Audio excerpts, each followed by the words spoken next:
Everyone, hi, good morning, good afternoon, good evening. कैसे हैं आप सब लोग दोस्तों? मेरा नाम है उर्वशी जोशी एंड ये है मेरा चैनल 333 हाई प्रीस्टेस। दोस्तों, आज का जो वीडियो है उसका टॉपिक है अवेकनिंग जर्नी, योर कार्मिक मैप और योर डेस्टिनी चार्ट। थंबनेल पर आप देखोगे कि क्या अवेकन सोल्स को एस्ट्रोलॉजी को फॉलो करना चाहिए। स्पिरिचुअलिटी में जो लोग हैं क्या उन्हें एस्ट्रोलॉजी को फॉलो करना चाहिए?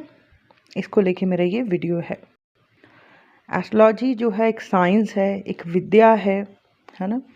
और जो है इसको अगर आप समझ लो, ये जो आपका एस्ट्रोलॉजी चार्ट है, जो आपका डेस्टिनी चार्ट है, जो आपका कार्मिक मैप है, अगर आप इसको समझ लो थोड़ा सा, जितना भी आप समझ पा रहे हो, तो थोड़ी सी ये जर्नी आपके लिए ना इजी हो जाएगी। बहुत से लोग इस जर्नी में ध्यान करते रहते हैं, ध्यान करते करते बहुत सी नेगेटिविटीज़ उनके अंदर की रिलीज़ हो जाती हैं। बहुत से लोग ज्ञान में रहते हैं और ज्ञान ही उनका ध्यान होता है, यानी कि वो नई नई चीज़ें मतलब सीखते हैं, समझते हैं, पढ़ते हैं और उस ज्ञान में रह के भी वो जो है काफ़ी हील होने लगते हैं, क्योंकि उस ज्ञान की वजह से उनको काफ़ी क्लैरिटी, प्रकाश जो है मिलता है।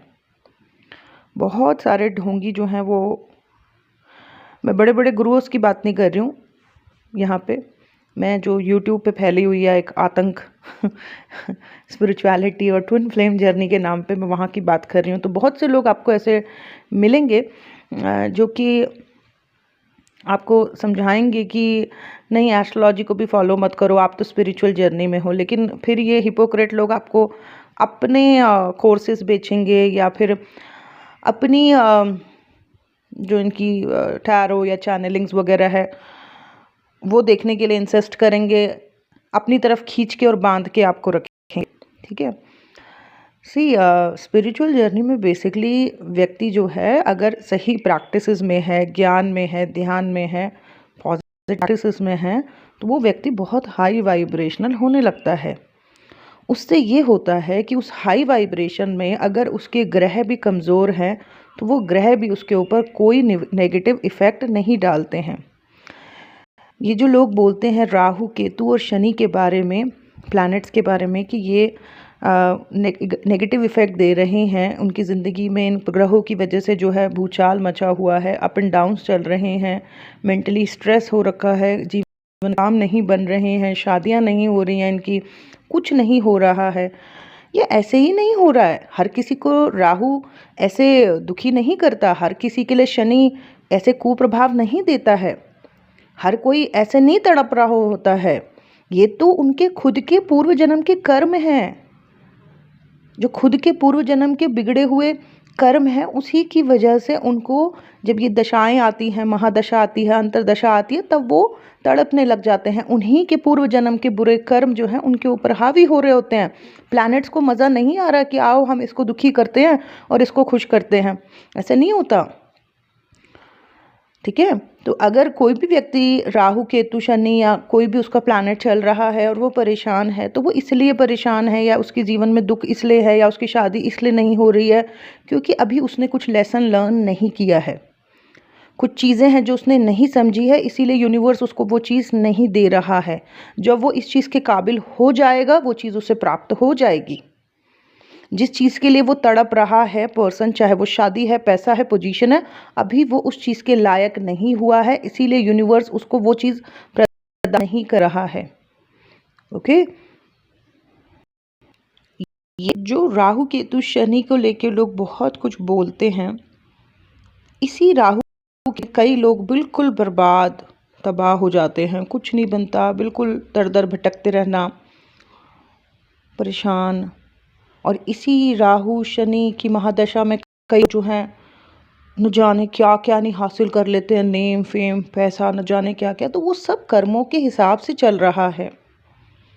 ठीक है, अब यहाँ पे आज इस वीडियो में जो मैं बात कर रही हूँ वो बात कर रही हूँ इस चीज़ के बारे में कि क्या इस अवेकनिंग जर्नी में आपको एस्ट्रोलॉजी को फॉलो करना चाहिए। तो मेरा जवाब ये है कि यस, करना चाहिए। एज ए गाइड ये आपकी बहुत मदद कर सकता है, आपका एस्ट्रोलॉजी चार्ट। आपको कहीं पे जाना है तो अगर आपको उस जगह का मैप मिल जाए तो आपके लिए वो जर्नी ईजी हो जाएगी ना। तो वैसे ही इस जर्नी में अगर आप अपने थोड़ा सा जो भी जिनको भी ज्ञान जो भी ज्ञानी टाइप के होंगे, जिनको ज्ञान मार्ग से हीलिंग मिलती होगी, ऐसे लोग थोड़ा अपने चार्ट को समझें तो वो अपनी पास्ट रियलिटीज़ को, पास्ट लाइफ की रियलिटी को समझेंगे कि क्या कर्म किए हैं उन्होंने, क्या किया है, कहाँ पे क्या बिगड़ा हुआ है, उनको समझ में आएगा। जैसे फॉर एग्ज़ाम्पल कोई लड़की है या लड़का है, वो 9th से 10th क्लास में गई है, ठीक है, और 9th में जो है वो वीक थी साइंस में, ठीक है, या फिर वो वीक थी मैथ्स में। तो जो उसकी फ़ाइनल रिपोर्ट कार्ड है, जो 9th की जो उसकी फ़ाइनल रिपोर्ट कार्ड है, उसको देख के समझ आ रहा होगा ना, जब उसके मम्मी पापा या वो खुद अपने रिपोर्ट कार्ड को देखेगी तो समझ आएगा ना कि ये इस सब्जेक्ट में वीक है। तो जब वो अगली क्लास में जाएगी, तो अगली क्लास में भी जब वो 10th में जाएगी, तो अगर वो 10th क्लास में भी साइंस को और मैथ्स के ऊपर ज़्यादा फोकस नहीं कर रही है तो वो वैसे ही वीक ही रहेगी ना। तो वैसे ही बहुत सारे लोग जो उनका एस्ट्रोलॉजी चार्ट रहता है, वो उनकी बता रहा है कि किन जगहों पे उन्होंने काम नहीं किया है, कहाँ पे वो वीक है, कहाँ पे उन्हें फोकस करना चाहिए, ठीक है। तो अगर वो नहीं फोकस करते हैं तो जो उनका डेस्टिनी चार्ट है, जो उनका वो कार्मिक मैप है, जो उनका एस्ट्रोलॉजी चार्ट है, जो बता रहा है कि यार ये इसका शुक्र वीक है या इसका 7th हाउस वीक है, मैरिज में दिक्कत रहेगी, पार्टनरशिप में दिक्कत रहेगी, तो इस लाइफ में सचमुच में दिक्कत ही रहेगी, परेशानियां ही रहेंगी। शादी होगी, शादी में लड़ाई झगड़ा या तलाक, डाइवोर्सेस, या शादी हो ही नहीं पाना, ये सब। परंतु अगर वो व्यक्ति थोड़ा ज्ञान में है, उजाले में है, और उसने देखा कि इस जगह पे मैं वीक हूँ, कुछ ऐसा है जो मैंने नहीं सीखा है, और वो खुद पे काम करे इस लाइफ में, अपने डेस्टिनी चार्ट को समझ के, अपने एस्ट्रोलॉजी चार्ट को समझ लिया है उसने कि इस जगह पर मैं वीक हूँ, ये ग्रह मेरा कमज़ोर है, यहाँ पे मैंने कुछ अच्छा कर्म नहीं किया है, यहाँ से रिलेटेड मैंने अच्छे से लेसन्स लर्न नहीं किए हैं, और इस लाइफ में उस जगह पर वो काम करना शुरू कर दे, तो उसकी जो रियलिटी है वो चेंज होने लग जाएगी। जो उसके चार्ट में दिख रहा है कि इसकी तो मैरिज ही नहीं टिकेगी, उसकी मैरिज टिक जाएगी। या जहाँ पे उसका वीक दिख रहा है हिसाब किताब, जिस भी जगह पे, वो वीक नहीं रहेगा। हाँ, उसको एफर्ट्स ज़्यादा डालने पड़ेंगे इस लाइफ में, अंडरस्टैंड। एस्ट्रोलॉजी चार्ट जो है वो आपका एक तरीके से गाइड है, वो आपकी रिपोर्ट बता रहा है आपके पास्ट लाइफ की, और अगर एज ए गाइड आप उसको लें, अपने एस्ट्रोलॉजी चार्ट को, उसे समझें, उसे देखें, एक एक ग्रह को देखें कि ये ग्रह किस चीज़ को रिप्रेजेंट करता है। सूर्य आपके आत्मविश्वास को रिप्रेजेंट करता है, आपके कॉन्फिडेंस को रिप्रेजेंट करता है, आपके इम्यूनिटी सिस्टम को रिप्रेजेंट करता है, आपके अथॉरिटीज़ को रिप्रेजेंट करता है, गवर्नमेंट को, फादर को, आपके अंदर की मैस्कुलिन साइड को रिप्रेजेंट करता है। सूर्य अगर आपका वीक है और आप इस लाइफ में भी कुछ नहीं कर रहे हो, वही रहेगा आपका इम्यूनिटी सिस्टम वीक, बड़ों से आपको कोई सपोर्ट नहीं मिलेगा, समाज में अथॉरिटीज से आपको कोई सपोर्ट नहीं मिलेगा, कॉन्फिडेंस का लो। लेकिन वही अगर आप अपने सूर्य को मजबूत करने की कोशिश करोगे, चीज़ें वैसी नहीं होंगी जैसे आपके चार्ट में दिख रही होंगी। ऐसे ही किसी का अगर शुक्र वीक है, उसके रिलेशनशिप इश्यूज रहते हैं, उसको पैसा वैसा प्राप्त नहीं होता है, वो भौतिक आनंद नहीं ले पा रहा अपने जीवन में, तो जो उसके चार्ट में है, अगर वो खुद पे काम नहीं करे तो वही स्थितियां उसके जीवन में बनी रहेंगी। और शुक्र की महादशा या अंतर्दशा में तो और उसको मतलब और तकलीफ़ें रहेंगी। परंतु अब उसने समझ लिया है कि यार इस जगह पर जो है मैंने कुछ सही तो नहीं किया अपने पूर्व जन्म में, है ना, और अगर मैं ऐसे ही रहा तो इस लाइफ में भी ऐसे ही रहेगा। परंतु अगर अब उसने अपने आप पे थोड़ा काम करना शुरू कर दिया है, उसने शुक्र को समझा कि शुक्र जो है वो आपके अंदर की फेमिनिन साइड है, शुक्र जो है आपके अंदर की क्रिएटिविटी है, और उसने अपने ऊपर काम करना शुरू किया ढंग से, तो उसकी जो प्रेजेंट रियलिटी है वो चेंज होगी। उसकी जो ग्रह बता रहे हैं, जो उसकी डेस्टिनी चार्ट में दिख रहा है स्थितियाँ, वैसा नहीं होगा। उसकी ज़िंदगी में अलग चीज़ें होंगी।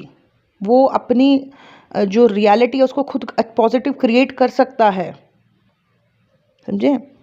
तो स्पिरिचुअल जर्नी में जो है, जो लोग एक्चुअली में काफ़ी स्पिरिचुअल होने लगे हैं, काफ़ी हाई वाइब्रेशनल प्रैक्टिसेस में हैं, उनकी तो सराउंडिंग बहुत पॉजिटिव होगी, बहुत बहुत पॉजिटिव होगी, ठीक है। उनके ऊपर ग्रह नक्षत्र जो है कोई फ़र्क नहीं डालते। उनको इन वीडियोस तक भी नहीं आते होंगे।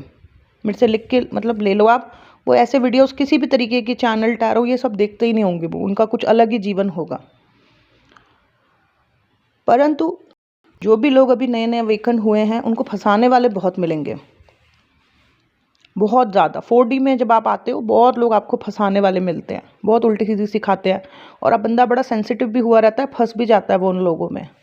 वो लोग आपको ये भी सिखाएंगे, छोड़ो इस एस्ट्रोलॉजी चार्ट वगैरह को भाई, अब मेरे को ही फॉलो करो, जो मैं बता रही हूँ या बता रहा हूँ सिर्फ उन चीज़ों को करो, बस मेरे को ही मानो जो मानो। मतलब ऐसे राधे माँ निर्मल बाबा टाइप के लोग आपको बहुत मिलेंगे, और अगर आप इनमें बैठे रहे तो कुछ चेंज नहीं होने वाला आपकी लाइफ में, असेंड नहीं हो पाओगे, ऊपर नहीं उठ पाओगे।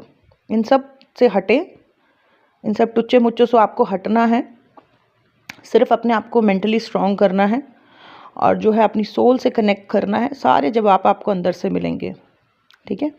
तो यस, एस्ट्रोलॉजी चार्ट काम करता है, डेफिनेटली काम करता है। आपको एज ए गाइड, मतलब एज ए गाइड आप कर सकता है आपको आपका एस्ट्रोलॉजी चार्ट, और एक तरीके की रिपोर्ट कार्ड है ये आपकी, जिसमें कि आप देख सकते हो कि एग्जैक्टली आपको कहाँ काम करना है।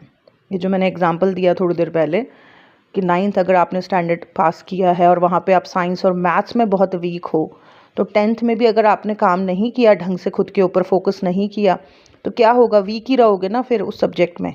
परंतु अगर आपने 10th में देखा कि नहीं नहीं नहीं, मेरी जो परसेंटेज है ना उस पर फ़र्क पड़ रहा है, बिकॉज मैं इन 2 सब्जेक्ट्स में वीक हूँ, तो आपने अगर साइंस और मैथ पे फोकस किया तो क्या है, आपके नंबर अच्छे आएंगे, है ना, और आपकी परसेंटेज भी सही हो जाएगी। तो वैसे ही इस लाइफ में जिन भी जगहों पर आप वीक हो, उन जगहों पर आपने फोकस किया तो आपकी लाइफ ज़्यादा ब्यूटीफुल हो जाएगी, ठीक है। जो आपकी ग्रह मतलब जो आपकी कुंडली में दिख रहा है वो नहीं होगा। हाँ, जो लोग काम नहीं कर रहे उनके साथ एग्जैक्टली वही होता है। किसी कुंडली में दिख रहा है कि इसकी शादी वादी नहीं होनी है, या इसकी लाइफ में कोई तरक्की नहीं होनी है, ठीक है, इसको धोखे ही मिलने हैं, तो जो अगर वो बंदा खुद पे काम नहीं कर रहा है तो एग्जैक्टली वही होगा जो उसकी चार्ट में है। परंतु अगर वो समझदार है, अगर वो खुद पे काम कर रहा है, कर रही है, तो वो उसकी रियलिटी चेंज हो जाएगी, समझे। सो दैट्स इट, यही था बस मेरा आज का वीडियो। आई होप ये वीडियो आपको अच्छा लगा हो। Thank you so much, god bless you all, bye bye, take care.